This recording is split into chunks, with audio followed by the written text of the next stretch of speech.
दोस्तों, आज मैं आप सभी को एक लोमड़ी की कहानी सुनाऊंगी। कहानी इस तरह से। एक लोमड़ी थी, उसका नाम मोहिनी था। वह हमेशा हमेशा खाना खाने की सोचता रहता था। गांव के बाकी कुत्ते उसके लालच से परिचित थे। उसकी इस बुरी आदत के कारण कोई भी जानवर उससे दोस्ती नहीं करना चाहता था। एक दिन मोहिनी को जंगल में एक बड़ी सी हड्डी मिल गई। वह बहुत खुश हो गया और उसे दांतों में दबाकर जंगल की ओर जाने लगा।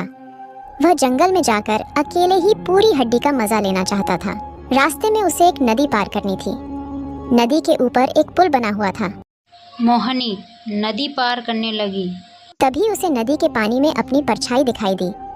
उसे पता नहीं था कि यह उसकी खुद की ही परछाई है। उसे लगा कि पानी में उसकी जैसी कोई और लोमड़ी है और उसके मुंह में भी बिल्कुल वैसी ही एक हड्डी है जैसी कि उसके पास है।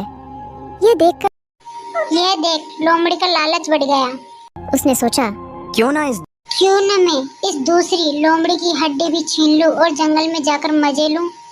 इस विचार की कल्पना से ही उसका मन गदगद हो उठा। उसने इस विचार को सच करने की सोची। मोहिनी उतावली हो गई और उसने दूसरी लोमड़ी की हड्डी छीनना चाही।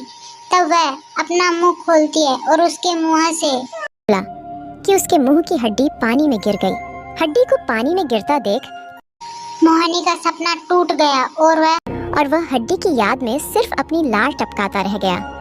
अब उसके पास पछताने के सिवाय कुछ नहीं बचा था। अब उसे समझ आ चुका था कि लालच से किसी का भला नहीं होता। लालच का अंजाम हमेशा बुरा ही होता है। मोहिनी को खुद पर बहुत गुस्सा आया और वह अपने दोस्तों के पास गया और उनसे बुरा बर्ताव करने के लिए माफी मांगी। उसने अपने आप से एक वादा किया कि अब वह कभी भी लालची नहीं करेगा।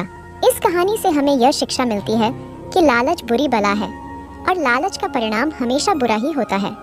इसलिए हमें कभी लालच नहीं करना चाहिए और सबके साथ मिलजुल कर रहना पक्षियों चाहिए। से पूछा, क्या मैं इस पेड़ के खोल में रह सकता हूँ?